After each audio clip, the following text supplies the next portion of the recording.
guys, this is Vahid from VRF Education channel. Today we're going to learn how to use Flexbox.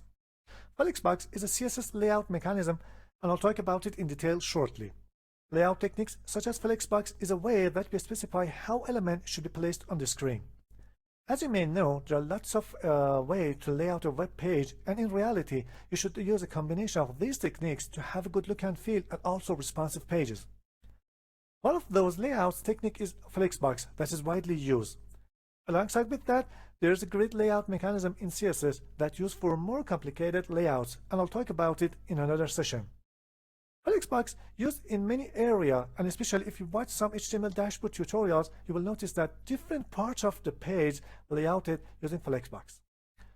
I also created a tutorial about how a dashboard page created using HTML and CSS, and I'll upload it very soon on my channel. In this page, I use Flexbox widely. So by knowing Flexbox, you will learn how to create such web pages much more easily. Okay, let's dive into Flexbox. First of all, I'm going to go through some basic concepts and terminologies about Flexbox, and then we go directly to VS Code and start a real sample and check the properties of this technique in practice. Flexbox is just a layouting system that gives us a lot of flexibility in designing our web pages. And when we want to design a responsive page, this technique gonna help us a lot. If you go and watch some tutorials about dashboard page creation in HTML and CSS, you will notice that in all of those, Flexbox is playing the main role for layouting different parts of the page. The size of items, such as width and height, and even the order of the item can be customized using Flexbox. And you should notice that Flexbox is good for a small scale to medium scale project size, and for larger scale or complex layout, we should use grid layout, and I will cover it in the next session. In Flexbox, we have two basic concepts: a container that we usually div as a container for our items, the children that gets into that container, and we want to reorder them or change their size, or even change their change the way how they should place in the container. So we have a container and some items inside that container. So if we consider this as a Flex container, there are some other terminologies. For example, main axis and cross axis. These are two basic axes for a container, and this axis will be regarded as the direction that we set for our container, and we will check it very soon. So we have two different axes. By default, the horizontal one is main axis and the vertical one is cross axis. And here we have two different sizes: cross size and main size, the width and height of the container. And also we have 4 different pointing system: cross start, cross end, main start, and main end. We can use them to address how to align the elements inside, or the items inside the container, and we will check it all very soon. By the way, all the content of this tutorial is inspired by an article written in this web page, and I used it. It's very helpful and very clean. You can use it for further readings. Let's go to VS Code and start our journey. So this is our playground, and we are going to add some HTML tags and also some CSS rules here. In VS Code, I've installed a bunch of extensions that gonna help us in development. There are lots of them. HTML boilerplate, HTML CSS support, the other one, live server and prettier, and also preview on web. These are the most useful extension I use for this course. If you install the last one, preview on web, when you right click on a HTML page, you have two options: view preview server, launch on a browser; view preview server, preview on side panel.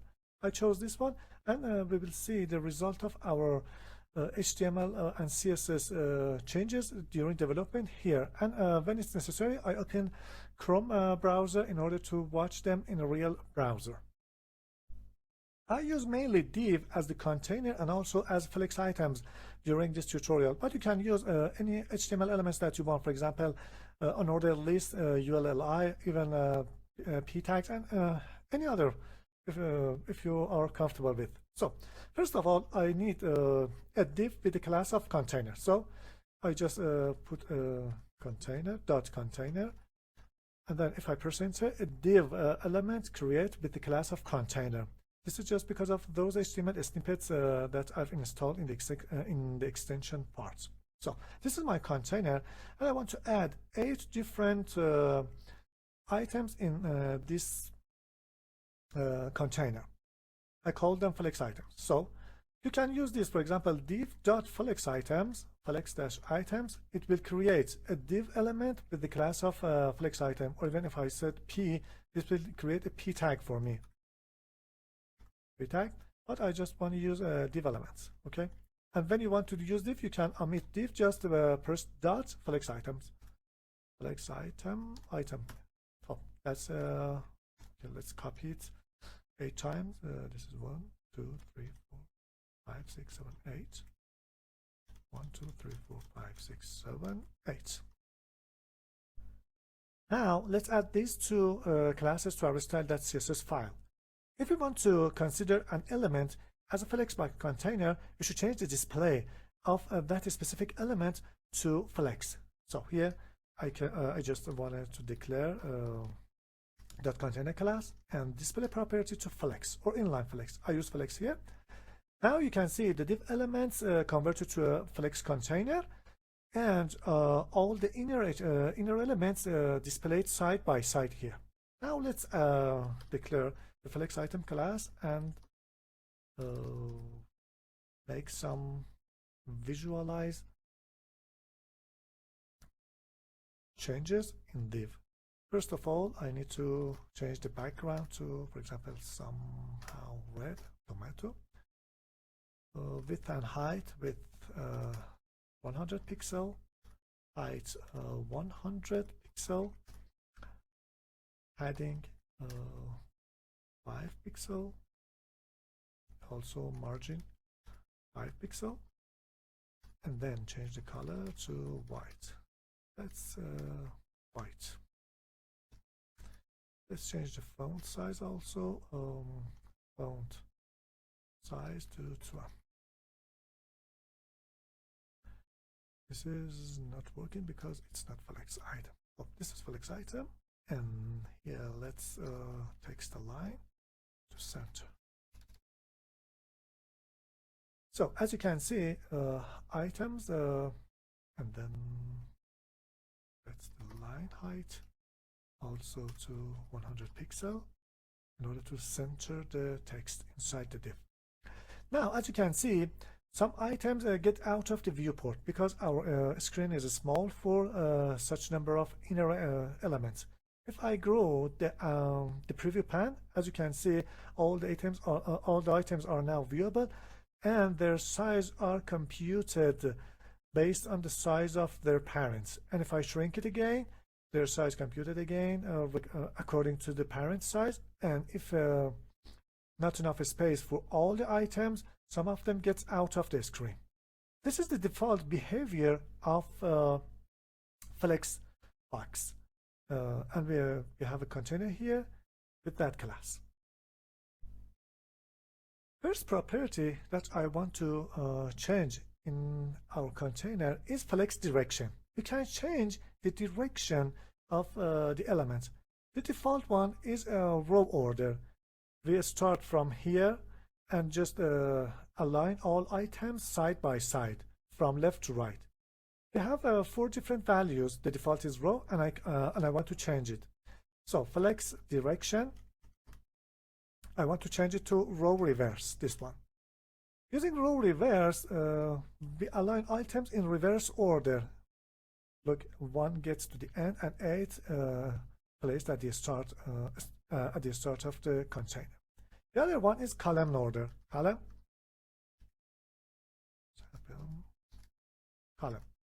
When we use column, all the inner items are displayed in a column order, not in row order. So I changed it As you can see, we have a column of data, and also we have column reverse, column dash reverse. It's the same as the row reverse. We have the last element in the start of the container, as you can see, and the first one gets to the end of the container. The next attribute is FlexWrap. By using FlexWrap, I'm going to tell the layout system what should it do when there's no enough space in the container to place all the items side by side. Let's comment it out. This is our initial example. We have 8 different div inside the container. They all have a width of 100 pixels. But this is not 100 pixels. Because of the default value of FlexWrap, that is no wrap, the layout system tries to shrink all items inside the container to place all items side by side. When there's no enough space, some items get out of the screen, just like you see 7 and 8 gets out of the screen. This is the default value for FlexWrap. No wrap, it means I don't want you to wrap anything. If you can shrink the size of elements and place them side by side. If you cannot shrink anymore, just let extra items get out of the string. Out of screen, I'm sorry. Now I want to use FlexWrap. With FlexWrap, the default I said it's no wrap, and we saw the effects. I want to use wrap here. Let's grow it a little bit more. When using wrap, it said that you should keep the original size of each item. For example, 100 pixel by 100 pixel in this example, and then try to put items side by side in the predefined order. For example, here we comment it out, and the default direction is row order. So we should put items in a row fashion and put as much as we can in a row. For example, here I think we could only put 3 items with 100 pixel width. And then, if there's no, if there's not enough space to place a new item, go and start a new row and put the others in the new row, and do it until all items placed on the screen. Let's see the effect.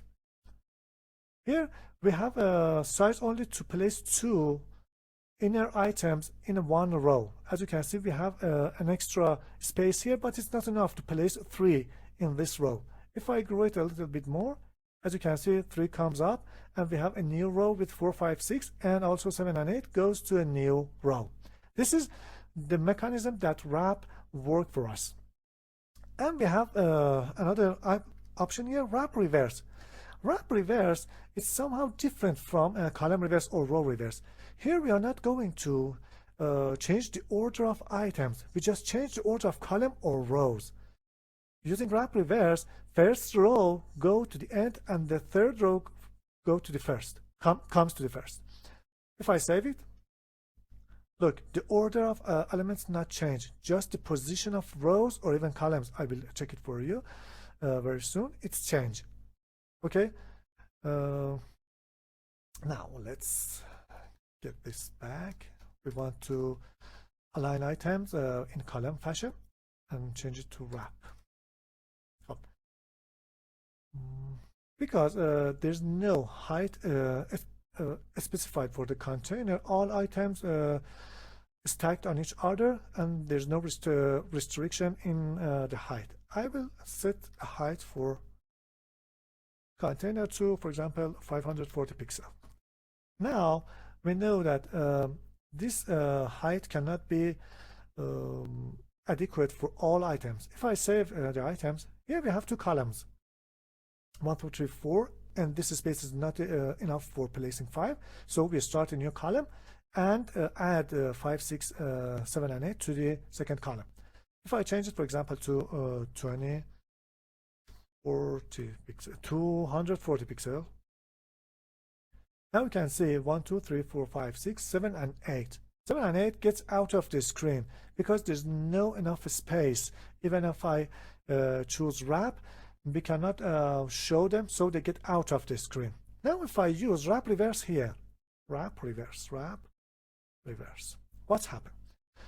Wrap reverse in this situation tells us start from the end of the container, the cross end, and put the elements in the same order. For example, 1, 2 comes here, 3, 4 here, 5 and 6 here, 7 and 8 gets out of the screen from this side, not that side. Let's save the code and change. Okay, 1, 2, 3, 4, 5, 6. And now if I grow the pen, you can see 7 and 8 are here. What if I use column reverse and wrap reverse itself? You can see the reverse of the order of the items also reversed. 1, 2, 3, 4, 5, 6, 7, and 8. And if I shrink it, you can see that because we are in column order and we use wrap reverse, extra items get out of the string from the beginning of the page, not the end of the page. There's a shortcut that combines these two attributes together. It calls flexflow. And you can use column and then wrap as the values for this attribute. And if you comment it out, you can see this works with column order and also wrap the data 1, 2, 3, 4, 5, 6.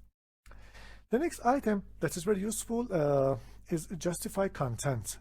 Justify content will tell the layout system how to align items using different values. For example, let me comment some inner HTML out. We have only 3 items here.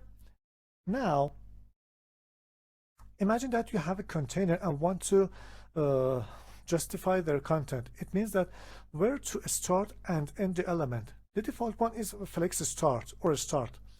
Here said just put the first element in the start of the container and the other after the next one after that, the next one after that, till the end of the container, or start a new row based on the flow wrap or flex wrap or flex the flow. Here we can override this item. For example, I want to justify content flex end. It means that the last element should be placed at the end of the container. If I save it, you can see 3 put at the end, and all items get before that in order, and the extra space put in the first of the container. We can also use center. It said that put the item in the center of the container and extra space divided into 2 parts and get in the start and at the end of the container. We can also use start and end also. For example, you can use end. This is just same as flex end, or start also. It's just like flex start. The other one is space between. Space between. A space between tells the layout system that first element should be placed at the start of the container and the last element should be placed at the end. And if any extra space available should be divided into equal parts and put between the elements from here till the end of the container. If I save this one, you can see here is it as 1 is placed at the start, 3 placed at the end, and 2 is just at the center, and the extra space equally divided and placed before and after 2. The other one is space evenly. Space evenly. It means I want to here we have 4 different parts, 4 different extra parts, 1 here, 1 here, 1 here, and 1 here. It's space evenly said that we want to divide extra space into 4 equal parts and place them just at these places that I mentioned before. If I save this time, you can see that these are equal spaces in before each element in the container. And the other one is a space around. Space around. It somehow looks like a space evenly, but it's a little bit different. A space around, it means that you should have some extra space before and after each element. But look, when I saved it, first and 3 move a little bit to the start and end of the container. It's because there's no space before the first element and after the last element. But these elements have been divided into two, one for after one and one for before two. And here also we have one extra space for after two and the other for before three. So this is a little bit different from space evenly, but they are look like the same when the inner items are a little bit more than 3. The next attribute is align items. As you saw, justify content work with main axis, and on the other hand, align items is same role for cross axis. What does it mean? Let's get to the container and comment it out. I don't want it. Add a background, for example, green here, and also a height of 160 pixel, for example, 2060. So we have a container and we have only 3 items, and there are lots of extra space here. We can use align item to tell the layout system how to align our items vertically or in point of view, in cross-axis point of view. The default one is flex start. It means that just start from the top and go to bottom. We have flex end.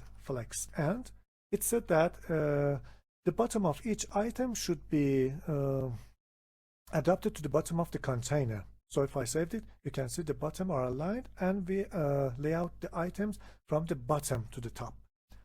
We also have center. We can guess that the result is centralize the item from the vertical point of view. And also we have a stretch.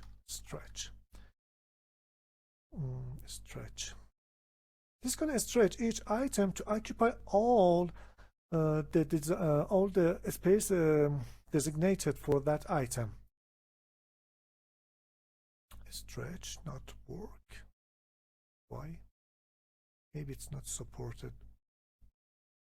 Stretch is not working because we set the height explicitly here.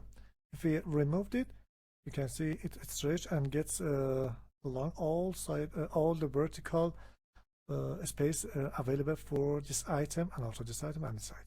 Let's get it back. And we have another option called baseline. Baseline is somehow related to our text. We want to align based on our text, so it seems that all our texts are on the same line. So what does it mean? Let's change the line height of this item. I declare a class here, item 2, and change the line height into 150 pixel, and assign it to this color, to this item 2. As you can see, item 2 gets a little bit down in contrast with the others. So if I change it to baseline, now as you can see, items are changed in a way that 1 through 3 are there on the same line. If I change if I remove the colors, if I comment it out and also comment it out here, color is white, color will give to black. You can see these are all on the same line, but their position are different. And this is the mechanism of baseline for align items. Let's remove this one and also get rid of this one. In addition to align items, there's another property called align content. Using align content, we can specify how our rows should be layouted inside the container. So let's check it out. I want to uncomment these items, and then here let's say that the height of the container equals to 550 pixels, and I don't need this one. So I want to wrap the content in order to have multiple rows. So I use flex flow to wrap. Now I have 3 different rows of elements here. With align content, we have the same values for align items, and they are working the same, except here we are using those policies for rows, not for columns. So let's check them one by one. Align content. We can use flex start. It said that all rows should be a start from the top of the container, and then after the first row we should have a second rows and then third rows. There's no space between them except the margins. Okay, we can also use flex end. This is the same for align items. We should align rows from the bottom of the container. If I save it, you can see third rows are aligned with the bottom of the container, the second rows put on the top of the third, and the first rows is put on the top of the second rows, and the extra space occupies the start of the container. So we have the center item. It said all rows should be put in the center, in the middle of the container, and extra space divided into 2 equal portions, and one is for the start of the container and the other for the end of the container. We have a space between and space around, same as the one we used with align items. I just demonstrate them. This is a space around. For space around, we said that we have we should divide blank space into some portions in order to put before and after each rows. Look, here we have 2 blank space, one for after the row, the first row, and the other before the second row. And this is actually twice more than the space we used here. But a space between it said that first and last row should be aligned with the top and bottom of the container, and the others should be aligned inside the container. Look that we have 2 rows here, so we have a lot of extra space between the first and the last rows. And here we have 4 rows, and they are the same. Their space are divided equally between them. And the other one, is a stretch also. And using a stretch, because I specified the height of elements directly or explicitly, a stretch working somehow like something between space around, and if I comment it out, you can see all the item is stretched out to fill the blanks, or we don't need any extra space. We can stretch the items here. We have some other options such as start and end, or in addition to flex start and flex end, they are the same as flex start and flex end, but we should take into consideration writing mode direction also. This is not used a lot in styling the web pages, and you can read about them in the reference that I mentioned in the start of the tutorial. Okay, let's get height back and also change the align content with flex start. We have something like this, and now I want to cover the next property, is gap. We can specify gap between rows and columns, or in general gap between rows and columns in one value. If I said I want a gap, row gap, for example 40 pixel. If I save it, you can see I have 40 pixel gap between rows, and I can use column gap, for example, to 20 pixel. And now we have 20 pixel between these 2 items. And because if I want to set extra 20 pixel gap here, there's not enough space to place item freeze, so it's automatically get into second rows. Now we can use an item called gap and 30 pixel. If we provide only one value, this value is considered for both rows and columns gap. And we can put two values here, for example 30 and 40 pixel. The first one is for row and the second one is for column gaps. Now we can see columns are column gap is a little bit wider than the row gap, and you can use this one to align your item when you use Flexbox. In addition to all these attributes that is somehow related to the container or Flexbox itself, there are some attributes related to items. For example, we can change the order of appearance of item in a Flexbox. By default, the order of all items is 0, and they get into the screen by their order defined in the HTML markup. Let's just add the 3 items. I want to change their order, and then here,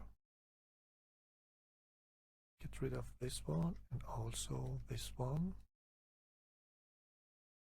Now we have 3 different elements. I want to change the order and for example put the 3 in the first. Now I can add another class here, item 3 order equals to -1.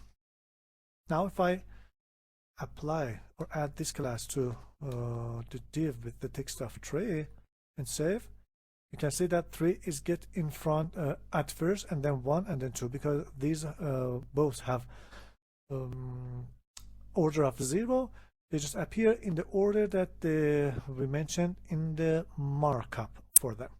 And this is how we can reorder or rearrange the items in a Flexbox.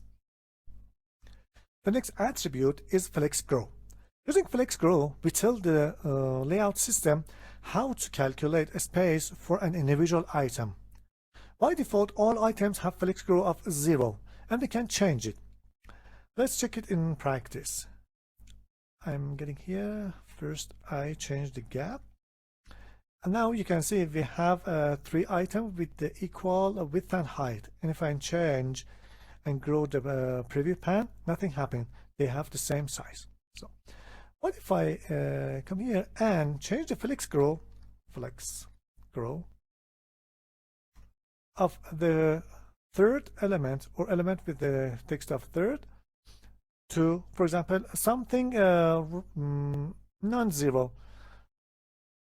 If I change it, you can see items or extra space assigned to this div or this item.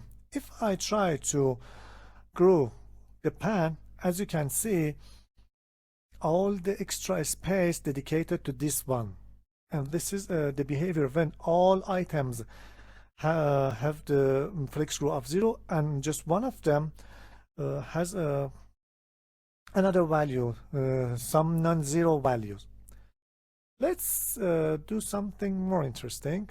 I want to add another class, .item2, and I change it to item2 FlexGrow of 1. But I change it to 2 and this one to 4. This one is twice more than this one, and assign this class to item2.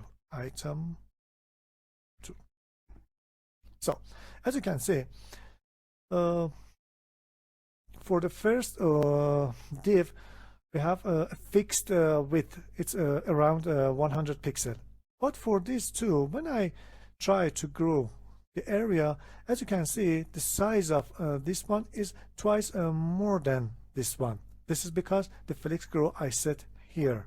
Okay, this is just twice more than this one, and this is twice more than this one, or 4 times bigger than this one. This is because of using FlexGrow in each items. Also, we have another property called FlexString. FlexString play the same role, But when we shrink the size of the page or size of the container, let's change all of these to flex string and also this one to flex string. These settings tell the layout system if you want to shrink the size of items, this one should be shrink 4 times faster than this one. This is the base one. And also this one should be shrink twice faster than this one. Let's shrink the container.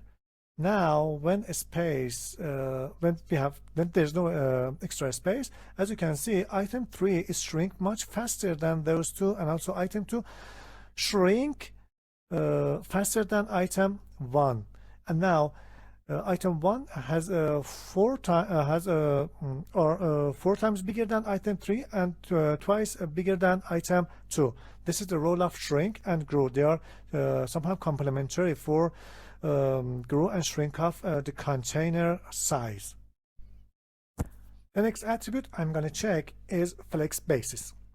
Flex basis sets the initial main size of a flex item if it doesn't set with box sizing. So for this example, I just get rid of the width because I want to work with the width. Now there are no box sizing with items, and here is nothing. Okay, I just get rid of this class, so item 2 doesn't have any extra class. And now in item 3, I want to change the flex basis.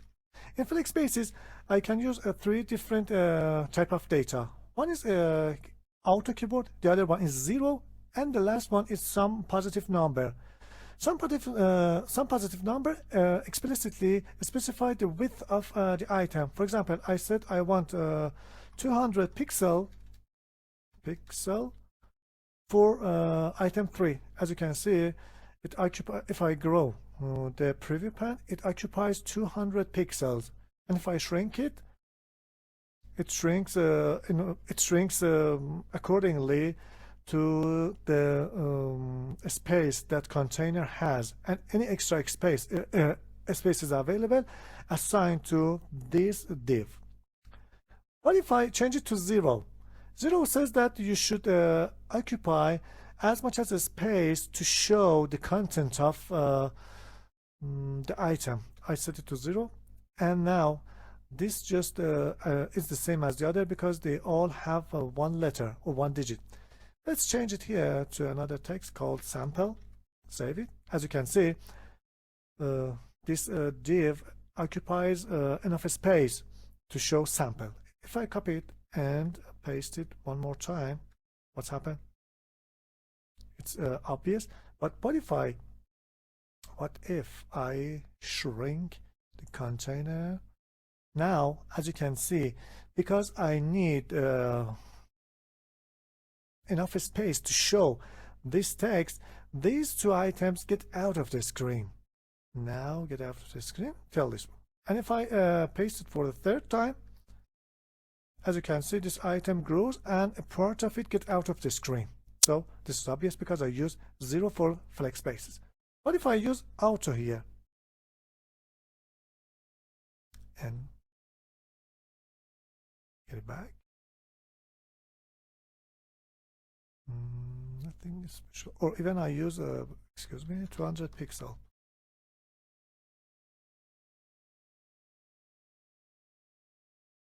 Something goes wrong. Flex basis, one item 3. This is sample for. I use auto. Now I paste it one more time, 2 more times. So it's just the same as 0. I expect something else.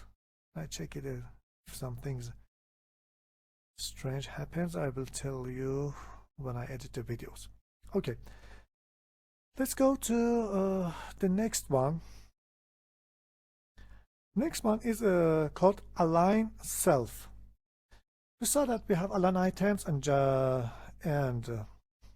align content and align items to align items based on the container policy. But we can align some items independently. For example, I want this item to be placed at the end of the container. So I can come here, just set align self flex end.